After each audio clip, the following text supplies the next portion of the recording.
It's awfully easy to, get yourself pumped up for them because they'll sure be pumped up against us. And Mark Lewis will have more on that game tonight at 10 o'clock.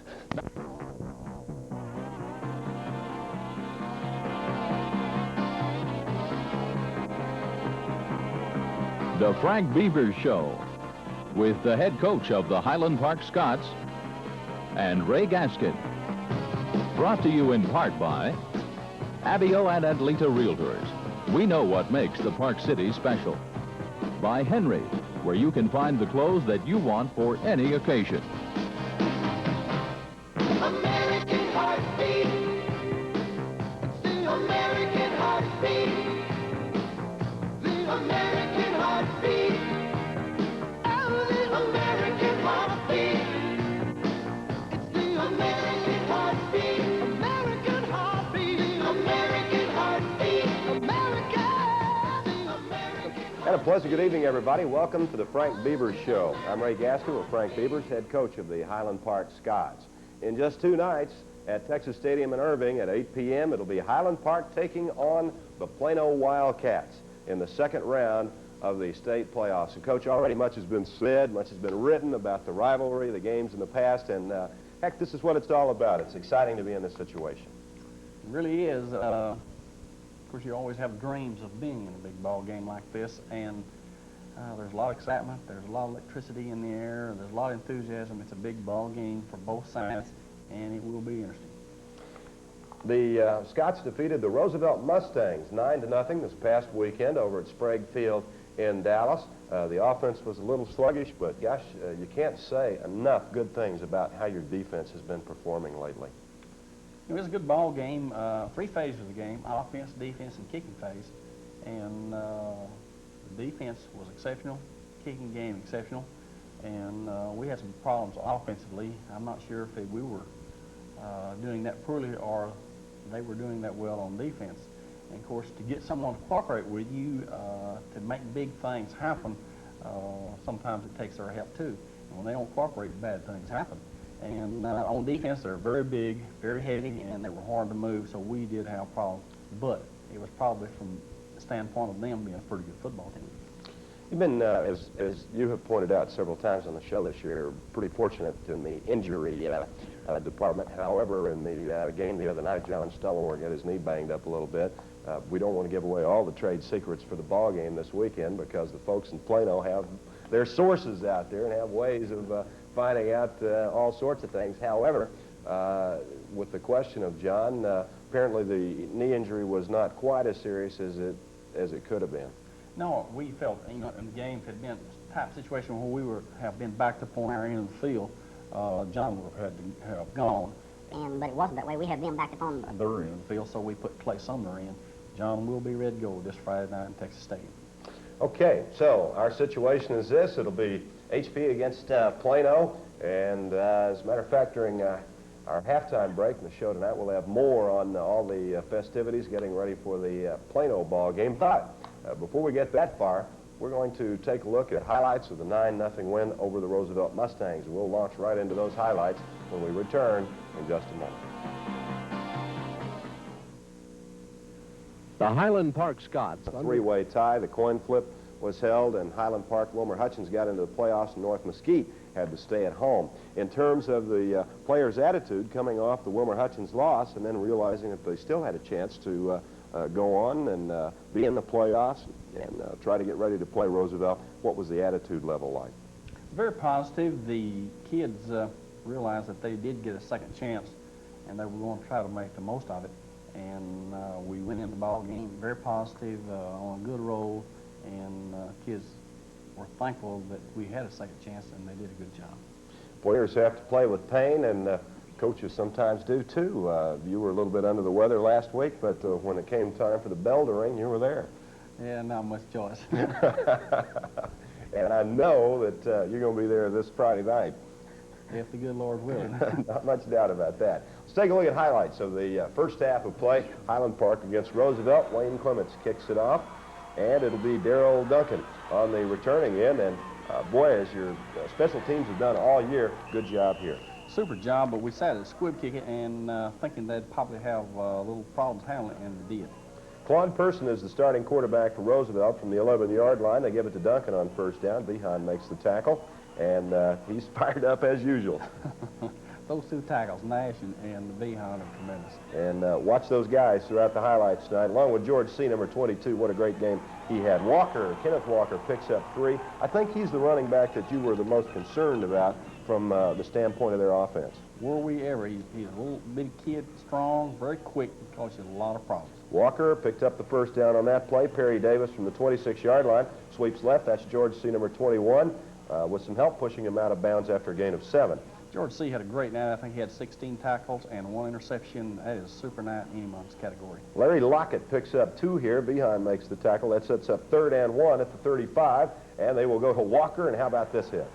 Tell you what, he does a good job of staying on his feet. Our kid's doing a good job of getting over to the point of attack.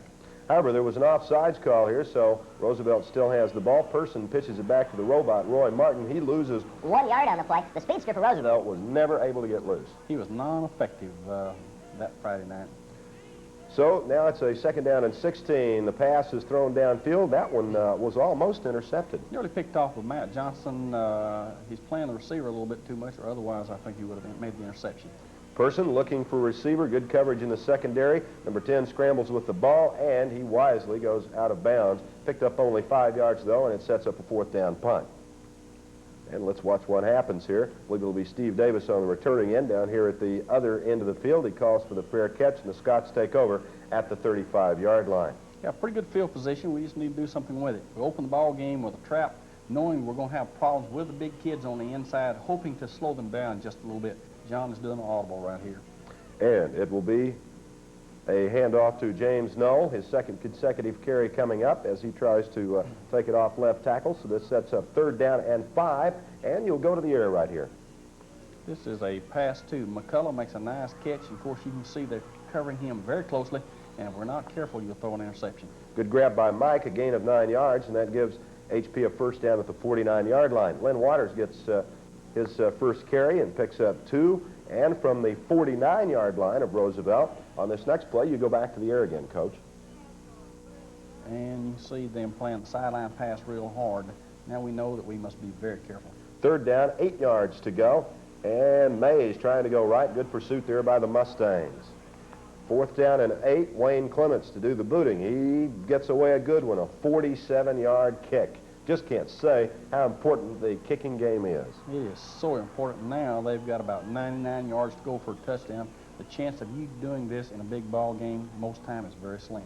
1st and 10 from the Roosevelt 2. The quarterback Person keeps it for gain of 3. Nash makes the tackle. 2nd down 7. They're at the 5-yard line. Here comes Walker, the back that we've been talking about, but he gets only 3 yards. So it's 3rd down and 4 from the 8. And they go back to the bread and butter man, Walker. Kids are doing a good job right now putting an outside squeeze on, forcing them to stay inside.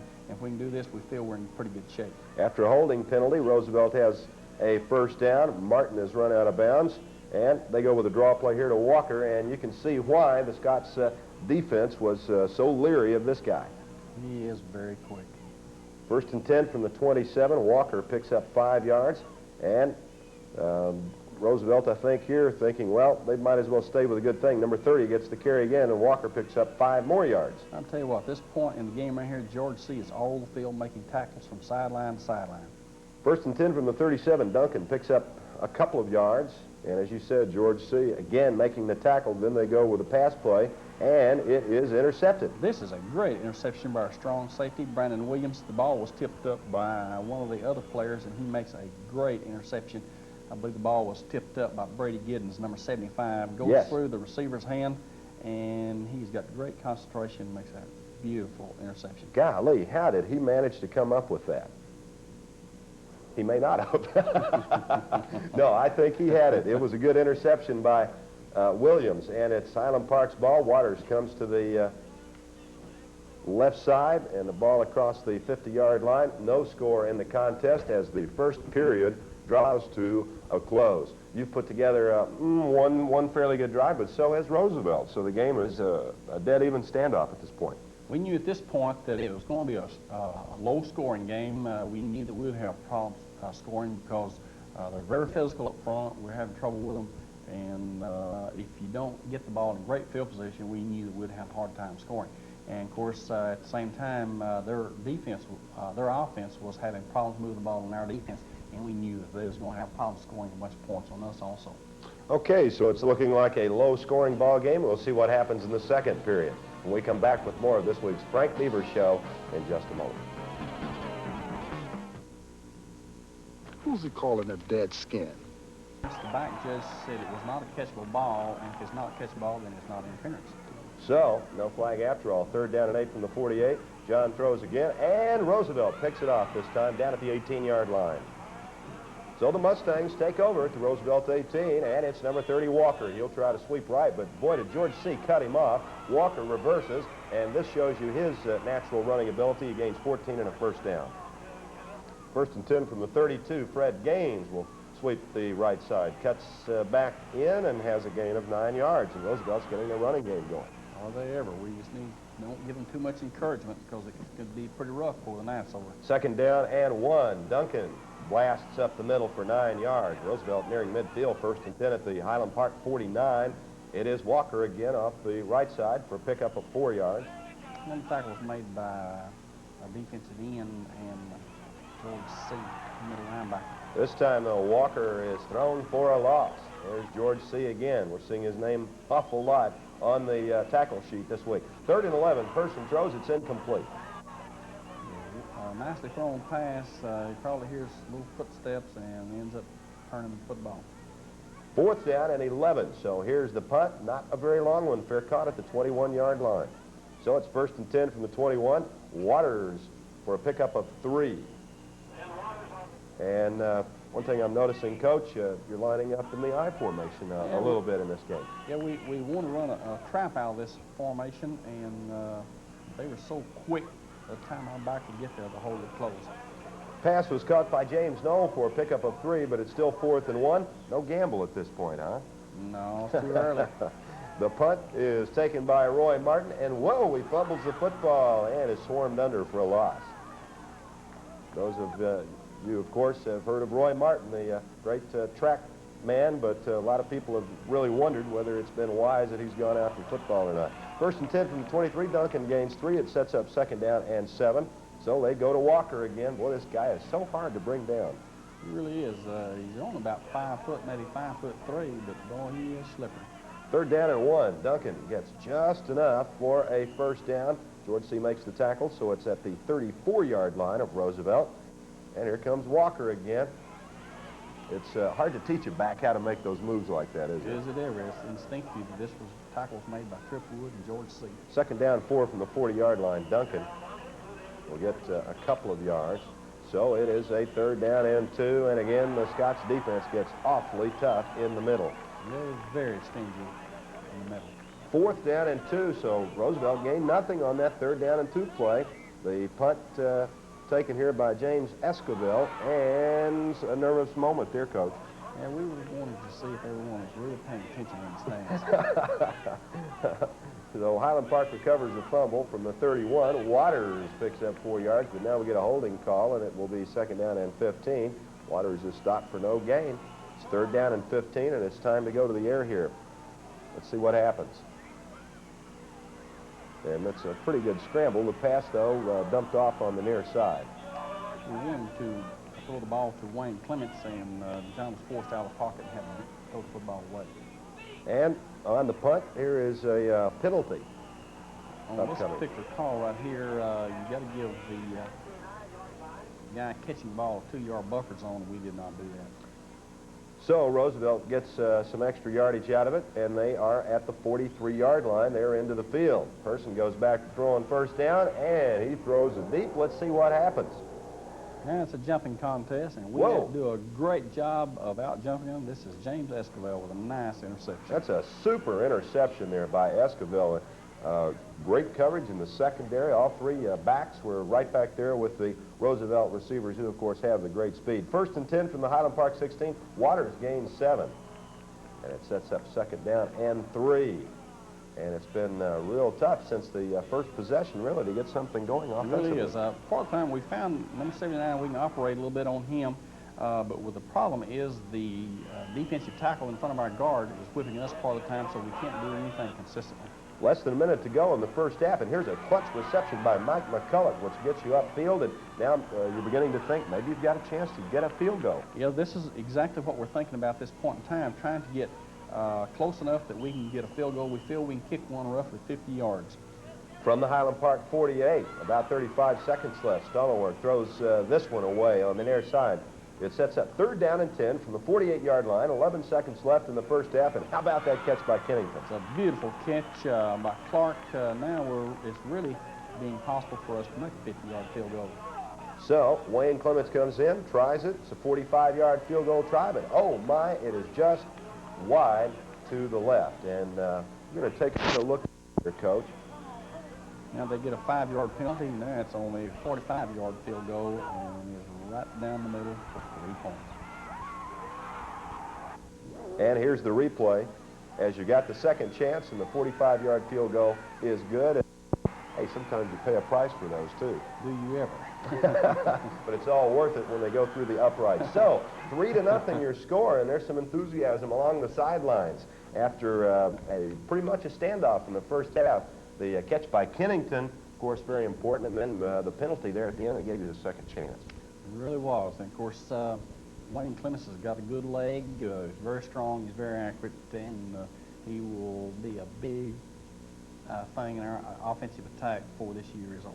Well, and that's the thing. Actually, he already has been, and over the last several years when you've had the success here and have won so many ball games and been in the playoffs quite a few times each and every year, your kicking game has been a very integral part of your program.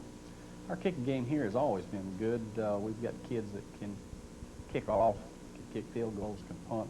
They do an exceptional job, and they're very important in your attack. I guess that's another thing, too. When you get a tradition going with something like that, then you find that there are kids coming up through the middle schools and so forth who idolize the older players. And when you've got an exceptionally good punter or an exceptionally good field goal place kicker, that kind of keeps the tradition going, doesn't it? It really does, and of course it keeps you humping and hustling as a football coach. If you had one good one, then you keep looking for another one, and of course it keeps rekindling itself. And I think as long as we play football at Highland Park, our kicking game will be exceptional. Well, I'll tell you what, one only needs to look at the collegiate level at what the University of Texas has done over the last few years with their kicking game. They've always had a strong punter, field goal man, and gosh, when you look at the field position, especially in the key games, the kicking aspect is just an incredibly important part of it. In a big ball game, 2 things are real critical. You've got to have the great defense, and you've got to have the great kicking game. And, of course, it boils right down to when 2 teams match, field position is a very important factor. Okay, it's halftime. The Scots up by a score of 3-0, and we will come back with more of this week's Frank Bevers Show in just a minute.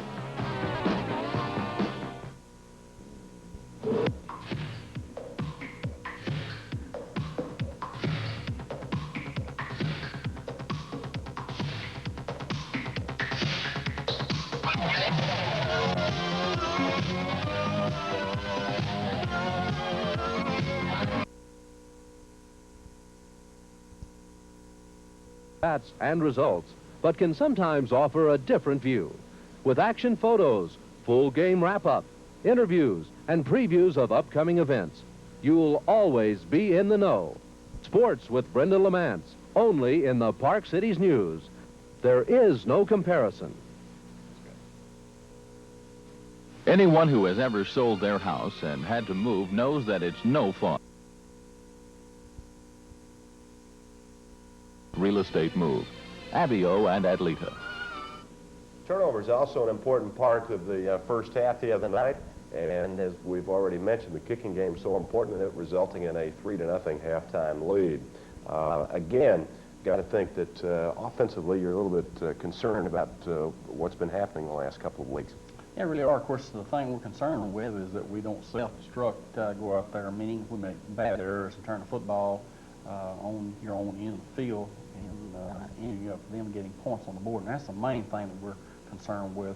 Normally, once you get to district play, for you to line up and just blow someone up by big points and just outscore them tremendously, that's hard to do. because, you know, it's Thanksgiving time, most turkeys are gone. And there's not many easy ones left, and in fact, there's only 32 teams left in 5A in the state of Texas, so I would suspect there are not many easy ones from this point on. You got to have a real strong defense if you hope to win a state championship, and Randy Emery has really been bringing that defense along. They really have. They played great all year. They're so emotional. Nash and Leon, those guys are That's always something I've noticed. signaling to wind it up. They're ready to go, and they're wound tight and they're having a lot of fun. Of course, the end result in winning is the offense got to put points on the board, and of course we're struggling right now, and we'll have problems probably as long as we play. And to blow someone up and beat them by 10, 15, 20, 30 points, that's going to be hard to do from this point on. But we think that our offense is going to come along enough that we will definitely be in the ball game whoever we play. Well, of course, in a couple of nights out at Texas Stadium, it's going to be Plano, and we will be amplifying on that. And Coach Bevers and I will be talking about the main players that you want to keep an eye on. If you're out there, we certainly hope you will be watching the ball game this Friday night. And as our halftime feature this week, we're going to visit with a special guest who will tell us a little bit more about the enthusiasm that is being generated for the game this weekend. Ellison Stellenwerk is with us on our halftime show, the Frank Bevers Show this week. And Ellison, if we can pull the camera back, let's see what we've got here. Explain exactly what that is. This is a yellow ribbon, and the idea that the Highland Park Sports Club has come up with is that for everyone in the park cities to get involved with our Road to Victory. And the idea is that if you'll take a yellow something, plastic, ribbon, anything that won't fade. It's probably a simple trash bag would be the best thing. That's exactly what we have here. And take it and tie it on your tree in your front yard. And to really get involved, if you go next door to your neighbors and ask them if you could tie it on their tree, and whoever's tree that you know, friends, neighbors, anything, tie it on their tree. So the whole idea this week is to use this as a symbol of support for the Scots football team as you get ready to take on Plano at Texas Stadium. That's right. I tell you, certainly, just the fact that we're going to see a Highland Park Plano rematch of some of those great games we've seen in the past is enough in itself, but this will add a little extra to it. We sure do hope so, and we hope that as the Scots continue on to victory, that every tree in the park cities will be covered with yellow ribbons. You, of course, went to school here. Your brother John is the starting quarterback for the Scots, and as we look back at some of the past games, the one that causes us all to still cringe is that game out at Texas Stadium a few years ago when Lance McElhaney was the quarterback, and we like to forget about what the end result of that 29-28 loss was. Yes, sir, we sure did. That was my senior year in high school, and I will never forget, and I hope that this year John will give me my revenge. There has been some revenge since then, and you have stayed up with what's going on with the football team. Yes, sir, I have. We had lots of friends that have played for Highland Park, and so that way it shows a community involvement, I think. So the idea here is to get just as many people behind the team as possible and have a big turnout at Texas Stadium Friday. It sure is, and I hope everybody in the park cities will come out and see the Scots beat Plano. Okay, here it is. So you tie a little yellow ribbon around the old oak tree or around a stick and put it in your front yard. And, of course, that will symbolize your support of the Scots football team for the big game this Friday night.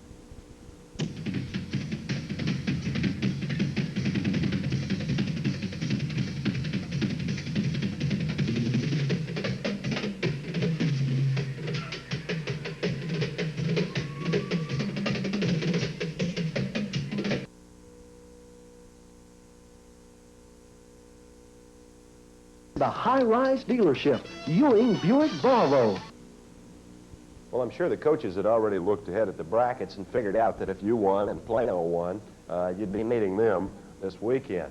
Did any of the players wonder about that or say anything about it last week? They didn't say anything about it, but I'm sure that they're just as human as anybody would be, and I think they thought about it. Of course, we tried to be sure that they paid all their attention to Roosevelt, because we definitely would have our hands full. Okay, it's only a 3-0 ball game as we go to the second half highlights now. And here is the kickoff by Roosevelt with the Scots up by a score of 3-0 and taken out of bounds at about the 27-yard line. This was Paul Holman on the return. Waters fumbles on the first play, though, and as disaster strikes here. In fact, we'll get another look at it from the ground level. And this is the thing that you always worry about as a coach going into game, particularly when one's close, that you make an error on your end of the field. And you notice the football was placed on and the fullback's hip, and it slips out, and we end up turning football. But we've talked about defense and what a good job they had done all night. Roy Martin tries the reverse around the near side and gains 0 yards. He was not fooled by Trip Wood. He's at home. Of course, he gets faked out, but George runs him down from behind when this happens. And you come right back with another big play. Quarterback Claude Person throws. How about that interception by Trip Wood? Oh, man, that's just 1 of 2 that he makes for the night. That's a big turnover right here for us. Boy, Brandon Williams coming up with an acrobatic interception earlier, and the same here by Trip Wood. Waters on first down blasts forward for 9 yards. Out to the 48, sets up second down and 1. And your offense is playing with some pretty good intensity here. What the problem we're having is the back's hitting a little bit tight, and a lot of times they're seen like this, hitting the offensive blocker right in the back rather than sliding past. Waters does get a first down. And it is James Knoll taking the pitch for a gain of 1. So now we'll come back. Beg your pardon. This sets up a 3rd down and 6. And John Stallworth looking for Kennington. And there's a nice diving grab. It really was. That was a beautiful catch by Clark. But just a couple of yards shy of a first down on 4th down. You go for it, and Roosevelt gets real tough on defense. They really do. Number 83, defensive end, is an exceptional football player, and he'll be highly recruited. He is extremely quick, and he's hard to work against. So Roosevelt has made the stop at the 40-yard line. They take over. Duncan gains nothing on first down. Walker will try to sweep left, and he can't get on track. And George C. runs him down from behind once again. George is uncanny how quick he is on the field, what great vision, and he's smart. He takes the right angles to cut you off. What a defensive contest. 3rd down and 10. Person throws downfield. Good hit down there. The pass is incomplete. And it sets up 4th down and 10. Roosevelt, with 3 straight plays, has gained no yards, and they've got the punt again. And it's not a real good one, although it takes something of a Roosevelt bounce down to the Highland Park 38-yard line. Yeah, pretty good field position. We need to do something with it. Waters on first down off the left side for gain of 3 yards on 2nd down and 7. I believe, according to Roy Zethris, this was John Stallworth's first actual carry in the game. Yeah, their defensive end is taking John, making us give the football inside on the outside veer. 3rd down and 4 from the 45-yard line. Pitch back to Mays for gain of 4. This is a first down at the 49, but some problems are upcoming on this next play. Well, Roosevelt almost offsides there, too. John loses 5, then there's a holding penalty that moves it back to the 39-yard line. So with a long yardage situation, John throws a pass, and it is picked off by Roosevelt. Look out. Now, they've got the football in great field position. For them to win a football game, they need to get on the board right now. They're at the 22. Remember, when you get inside the 20, you get a penetration. Person is back to throw. The rush is on. There's George C. And an intentional grounding, a loss of 13 yards on the sack, plus an intentional grounding call cost them 5 more, and more importantly, a loss of down. It really is. George C. thinks the penalty is on him, and he goes berserk. Realizing he made a great play, and he thought he was fixed to be penalized for it. What a super defensive play. And then Walker can pick up only 1 yard on the next carry. Giddens with a stop. 3rd down and 24 to go. They're at the 37-yard line now. Remember, Roosevelt had it at the Scots 22. From the 37, the pass by Person. Ooh, they were going for the TD, but it's incomplete. Escoville, Davis, back there on the coverage. 4th and 24. Roosevelt has got to be very frustrated at this point. In fact, they go with a punt, and it only travels 7 yards. This is a horror for football coaches that you do something like this in a game. So they started at the 22, and even after the punt, the Scots took over at the 30. But give the Roosevelt Mustangs defense some credit. They're hanging in there. Knoll gains nothing on first down. 2nd down and 10 at the 30-yard line. Now here's an interesting play as Stallworth throws it to Knoll. And there's a fumble. And we end up turning the football. And a penetration for Roosevelt, and they've got the football down at the 10-yard line. So they decided we better go to our main man. It's Walker. He picks up 4 yards. Thank goodness that they don't run 3 or 4 more tries in the middle, because it would have been very bad for us. 2nd down and 6. Person trying to scramble outside. Not the best of calls there from Roosevelt's point of view, because they lost 7 big yards. I'll tell you what, our defense is very tough right here. They're not going to give in. And then Person, with a desperation throw, puts it right into the arms of George C., and he knows what to do with it. George looks like he wants to come over and play halfback for you. He would probably make a good one. First and 10 from the 38-yard line. That is 2 straight times that Roosevelt has gotten down there and has not been able to score any points. Waters flats out for 11 yards. Now we're getting our backs to slide past where the hole originally is, and we're doing a little bit better job. Coach, I think maybe you've said something to them over there on the sidelines. And we try to impress upon them to do their job. The defense is really has done just a sensational job keeping you out in front by a 3-0 margin. Knoll out on the right side as the third quarter draws to a close here. John Stunnelworth keeping the ball and is upended after a gain of 2. The third period draws to a close, but most important factor here is that it's still a 3-0 ball game. You're on top, and I've got a thing going into this fourth period that your defense has decided that they're just absolutely not going to let Roosevelt score no matter what. Oh, they made up their mind to that they were not going to get on the board. In fact, several times in the ball game, a player or two that we really wanted to run, I asked Randy what did he think, and he said they're not going to score, so anything you want to do, go right ahead. And that's exactly how it worked out. Okay, we'll come back and look at the fourth quarter highlights as the Frank Bevers Show continues. Please stay with us.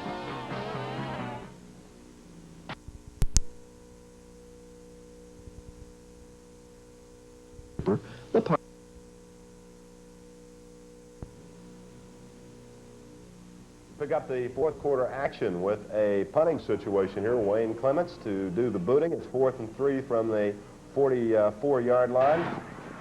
And this is a good boot again by Wayne. Very good kick. We pin them against the sideline, and they're on in the field.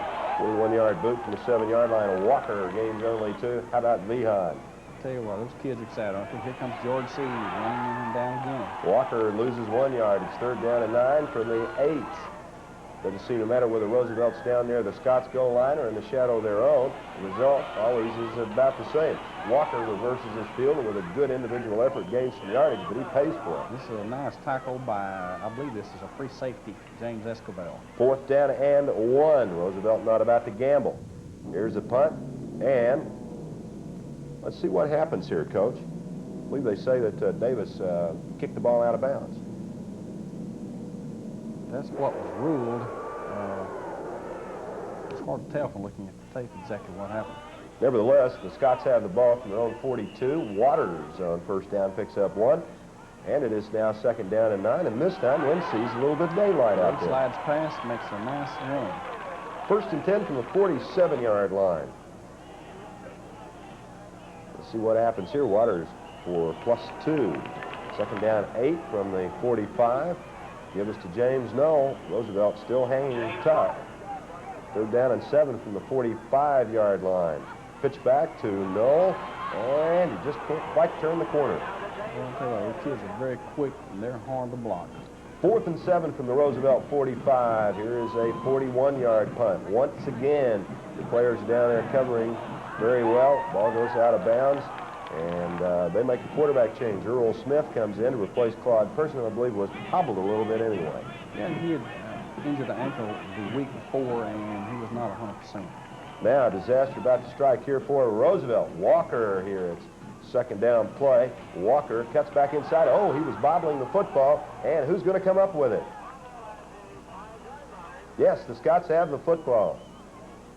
It took them a while to make the decision there, didn't it, Coach? Well, they don't want to call it too early and end up being wrong, so they're going to look and see. That's Brandon Williams right there. He's waiting to see. And now the Scots are elated as they come out of there and realize they have the football, and you've got a penetration. Sure do. Waters on the 1st and goal play from the Roosevelt 5 picks up 2 yards. And now on the 2nd down play, 2nd down and goal from the 3-yard line.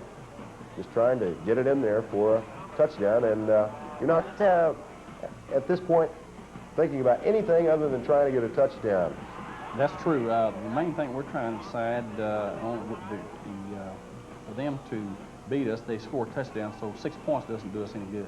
You noticed that Sumner came in to replace Stoneworth on a 3rd down play. The Scots did not go for a field goal, and on 4th down didn't make it. So Roosevelt has control of the ball, but again, they're not in very good field position. And here comes the defense again. And this is Trip Wood for the 2nd interception and a touchdown. It was a 3rd down and 2 play, and Smith, the new quarterback for Roosevelt, his pass intercepted by Wood, and here he comes down the sidelines and goes in for the touchdown. You can see the athletic talent Tripp has. He's extremely quick. He can jump. He's got great vision. He's smart. He has all the tools it takes to be a great one. Extra point, however, it was no good. The score, 9-0. And for the first time in the contest, a little bit of breathing room. Rare missed extra point there. Yeah, we had a little trouble. We lost both of our holders, and we had to put a kid in that was not used to holding and threw off the timing just a little bit. Roosevelt up to the 32-yard line on the kickoff return. Roy Martin has handled the ball a couple of times, and he reverses back to the near side. The young man who finished 4th in the Olympic 200-meter trials looked like what he wanted to do there was head west toward California rather than south toward the goal line. Get away from George C. Notice that George C. was not being outrun. He stayed right with him. So Roosevelt still having problems. Smith, the new quarterback, scrambles with it. He does pick up 8 yards. Wood runs him out of bounds. And Roosevelt is gambling here late in the contest. 4th down, pass is thrown, incomplete. He nearly intercepted this particular ball. 9-0 your score. 1st and 10 from the Roosevelt 38. Sumner fumbles the ball. And it was a little chilly out there, too, I imagine. It was, and of course, this is his first big game to be in. He's a little bit tight. 3rd down and 5 from the 32-yard line. Noel gets 4 yards. It'll be 4th down and 1 from the 29-yard line, but you went with a punt here instead of going for it. Yes, because if they stop you, then they've got the great field position, whereas if you punt it, pooch kick it down there, and then they've got a long way to go. 1st and 10 from Roosevelt 15. Smith out to Walker on the left side with blockers in front. It's a gain of 13 yards. But time is running out on Roosevelt, and they trail by 2 scores. 1st and 10 from the 28. Smith's pass incomplete. As long as we could keep them throwing, we felt real good. The thing we didn't want them to do is run number 30 down the middle. And they go for Roy Martin over the middle, number 1, but it's incomplete. So it's 3rd and 10 from the 28-yard line. No choice for Roosevelt but to throw on every down, or at least try to. Smith can't find a receiver, scrambles out of bounds. Did pick up a 1st down at the 42. Got to throw it again, and again almost an interception. And this time the bomb by Smith downfield. And wait a minute, who's got the football there? I think Davis took that sucker right away from him. Unbelievable. I'll tell you. Great job. Look at all the nice blocks that you see right here. And Steve does a super job running the football. Oh, boy, so close to the end zone, too, right at the end of the contest. But how about that interception? I believe Steve wanted the ball worse than what the other kids did. And let's watch Steve come right down the sidelines toward us. Boy, every defensive back's dream, pick one off like that, go all the way for the touchdown. He was so close there. I'm sure he was a little upset that he didn't make it into the end zone. But it was a great finish and really put the icing on the cake for the defense with so many big plays that they came up with. And defensively, Coach, obviously just a total victory, really. They completely dominated Roosevelt in every phase of the game, rushing, throwing the ball, whatever the situation came up. Roosevelt did not have much success doing it. All right, we're going to turn our attention now very quickly to the game coming up this weekend, and we will do that as we talk about the Plano Wildcats. That's Plano. That's a community that's located a little bit north of here. For anyone out there who might not be, I'm only kidding, folks. Everybody knows where Plano is. We'll talk about it in just a minute.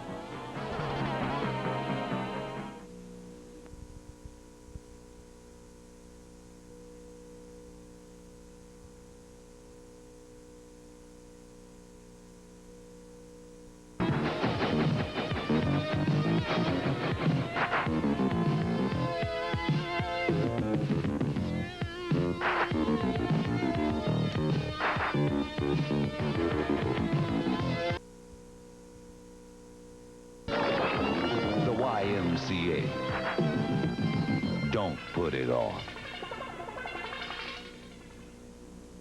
Friday night, 8 p.m., Texas Stadium. It'll be Highland Park against Plano, a matchup that whether a person happens to be a Scots fan, a Plano fan, or just a football fan in general, whenever these games come along, there is a lot written and said about it, and there's always a very good turnout at Texas Stadium to watch the ball game. We tend to forget that there have been times when you've played up at their place and they've played down here. In fact, one great win that you had over them at your place. I think it was, what, about the last year before the new stadium was built? Yeah, that was 1978. We beat them here in Highlander, and in 1979 they beat us at Clark Field. And the year, what, 77, I guess, was that the big one out at Texas Stadium where Plano came from behind in the second half and won 29-28? That's true. I believe in the middle of the third quarter we still had 28 points and they didn't have anything. Then the sky fell in. Bad things did happen, and they ended up winning the football game 29-28. However, you did get a measure of revenge even in that respect. In 1980, when you found yourself, you weren't behind 28-0, but as I recall, you had to have 2 or 3 scores to have a chance to win in the fourth quarter, and you turned the tables on them and beat them at Texas Stadium. That's true. That sky fell in on them in the middle of the third quarter. I think they had us 21-3 and ended up getting beat 23-21 in a quarter and a half. So we've been on both ends of it, and they've been on both ends of it. And it is exciting, and it will be every bit as exciting this year as what it was in those years. Now, let's talk a little bit about some of the individual Plano football players. Who are the guys that we're going to see the most of, Coach? Gosh, if you've ever seen Plano play once, you've seen them play 100 times. That's true. They look like they're all out of the same mold. The kids all function basically about the same. Not real big, not real flashy, but they don't do things to beat themselves.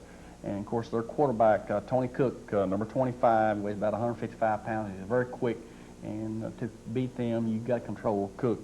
And number 24, Wally McNeely, is a good football player. He runs real hard. They'll be trying to get football to him. And, of course, their fullback, Scott Austin, number 30, is a good football player. Their backs are always tough. They run real hard up on the inside, make you defend them there. Then they'll take the ball outside every now and then. And, of course, when they throw the ball, they're going to throw it to Dwayne Shepard, number 18, who is a split end, and number 28, Kyle Moody, who will play tight end as well as a wide receiver. And like I've said before, if you see them play once, they'll play like what they always do. They just do not do things to beat themselves. Now, what about defensively? Pretty much the same story there, I guess. Defensively, they're very solid. They're real good technicians. They're well drilled. They're basically a reading defense. They will stunt just a little bit, and they're continually putting pressure on you, trying to force you into a mistake. And, of course, they've got real mobile linebackers. Their backer, James Lee, number 27, is a good football player. Mark Ballman, number 80, is a will linebacker, a good one.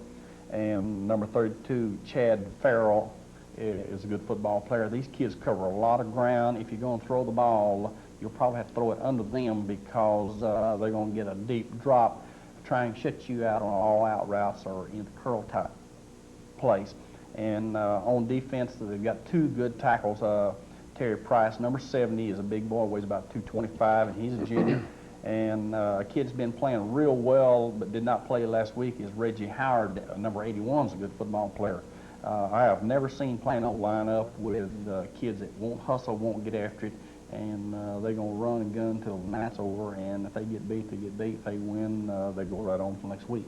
You know, Coach, interesting thing about Plano that I've noticed over the years is, in spite of the fact now that they've got the second school, Plano East, which, of course, also got into the playoffs this year, but even through those years when Plano had the pick of the litter, so to speak, up there with that tremendous student body and all of the candidates for the football team, the tremendous number of players who have made their varsity squad and been big contributors to the team were very small, particularly backs, defensive backs. I was looking at the card a minute ago.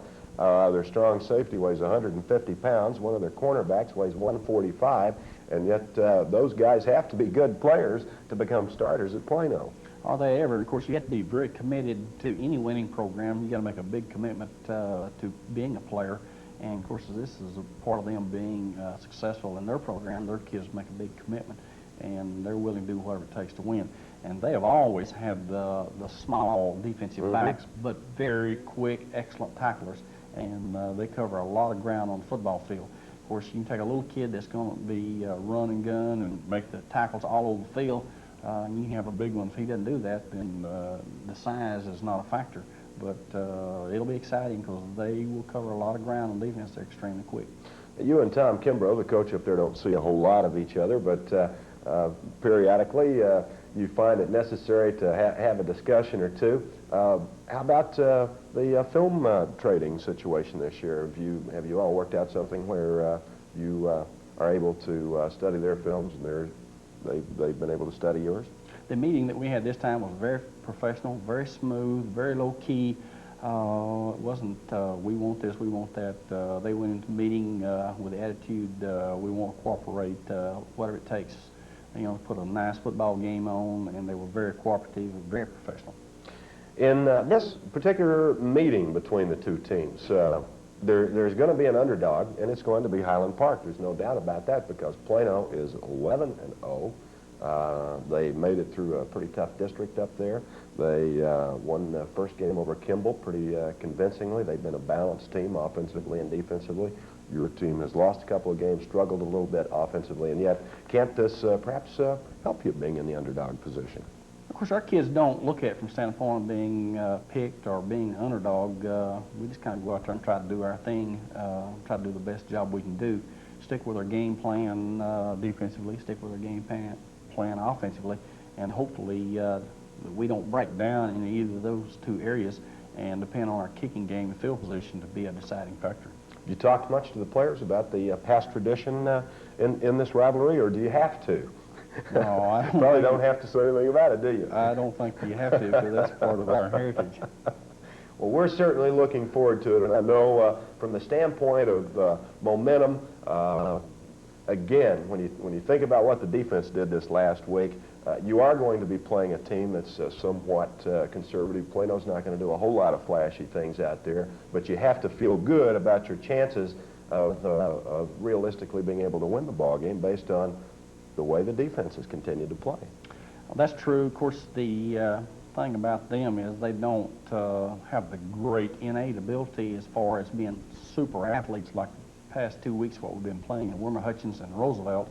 They have good, solid kids like we do that are trained, that have made a big commitment to the program of being a player and being a conformist and doing the things it takes to win. So it will probably be easier for us to go against them because their kids are trained, and we don't have to go against some kid that's 6'6", 250, 275 pounds that can run a 4.7. They're going to be just like us. They're not real big, of course we're not either, and it's going to be a type deal then that who makes the fewest errors. Well, how many folks are going to be calling you up this week saying, Coach, you got any extra tickets laying around? Press passes, sideline passes, that sort of thing? Well, that's not part of my responsibility, thank goodness. Yeah, but occasionally you get those kind of calls, though, don't you? From people like me. But we'll talk about that later. Okay, we certainly have enjoyed being with you this week, and gosh, we hope we're right back here this next week to bring you highlights of a Scots victory over the Plano Wildcats. But remember, if you haven't put out one of those little yellow ribbons tied around the tree, or put it on a post and stick it in your front yard, and come out and support the Scots Friday night at Texas Stadium. And you know, the coach is, he's got to maintain a certain conservative image and so forth, but I can say, beat Plano! All right, we'll see you next week right here.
second week of the playoffs, and Coach Tom Kimbrough's unbeaten Plano Wildcats are renewing a heated rivalry.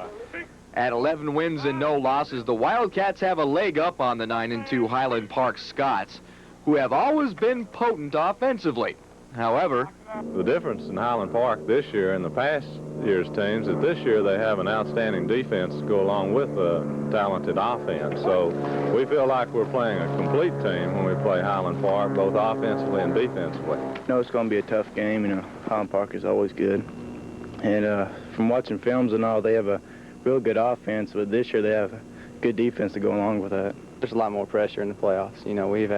We went through 5 games last year, and we're hoping we can get it all this year. But the intensity and pressure is no less great here at the Highland Park practice facility, where the Scots know they'll have to play a great game Friday evening to emerge winners. Hopefully we can do it. We know that if the offense doesn't suck it up and get going like like the defense has been doing, then we're not going to go very far, because Plano's a tough team, and offense can't play bad and win the game. They might possibly be a little bit better than us offensively. However, I think that we might throw the ball a little bit better than what they do. So it will be a good matchup as far as on paper is concerned, how the two teams are alike. But it'll be very comparable. Us and Plano have been rivals for so long that it's really special when we get to play them, and we've been up all week. It's going to be a great game and a lot of fun. I can't wait. It's a lot more special to win, though. Yeah, it'll be a lot more special to win, that's for sure. Mark Lewis, Channel 4 Sports, Highland Park.